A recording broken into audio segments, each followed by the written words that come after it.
Hi food lovers, welcome back to Parthu's వంటశాల.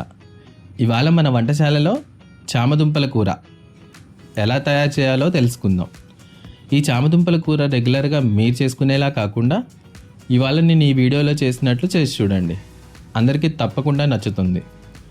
అందుకోసం ముందుగా stove on చేసి ఒక కడాయిలో ముందుగా కట్ చేసి పెట్టుకున్న 2 మీడియం సైజు ఉల్లిపాయల ముక్కలు, 2 టమాటాల ముక్కలు, పెద్ద నిమ్మకాయ సైజ్ అంత చింతపండు, 1 టేబుల్ స్పూన్ కల్లుప్పు వేసి 1 కప్పు నీళ్లు పోసుకొని ఒకసారి బాగా కలిపి మూత పెట్టి 5 నిమిషాలు మగ్గనివ్వాలి. ఉల్లిపాయ ముక్కలు మగ్గిన తర్వాత కడాయిని తీసి పక్కన పెట్టి చల్లార్చుకోవాలి. ఇప్పుడు ఒక ప్రెషర్ కుక్కర్ తీసుకొని అందులో 1/2 కేజీ చామదుంపలు వేసుకొని చామదుంపలు మునిగే వరకు నీళ్లు పోసి కుక్కర్ మూత పెట్టుకొని 3 విజిల్స్ వచ్చే వరకు ఉడికించుకోవాలి. ఈలోగా ముందుగా ఉడికించి పెట్టుకున్న ఉల్లిపాయ టమాటా ముక్కలను ఒక మిక్సీ జార్లోకి తీసుకొని పావు చిప్ప ఎండు కొబ్బరి ముక్కలు వేసి మెత్తని పేస్ట్లా గ్రైండ్ చేసుకోవాలి.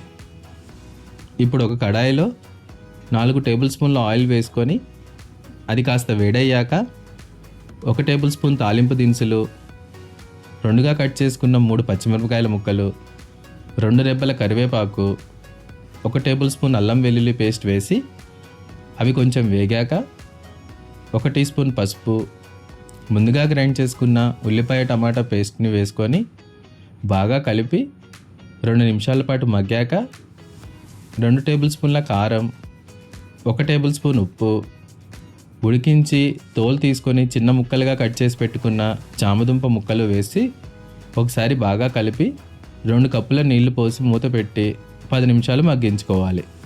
చివరగా 1 టేబుల్ స్పూన్ ధనియాల పొడి, కొంచెం కొత్తిమీర తరుగు వేసి మరో 2 నిమిషాల పాటు మగ్గించి స్టవ్ ఆఫ్ చేసి ఒక సర్వింగ్ బౌల్లోకి తీసుకొని సర్వ్ చేసుకోవడమే.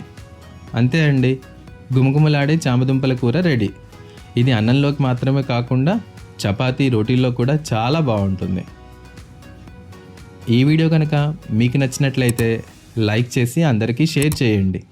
ఇలాంటి మరెన్నో వీడియోల కోసం మన ఛానల్ని సబ్స్క్రైబ్ చేసుకోండి.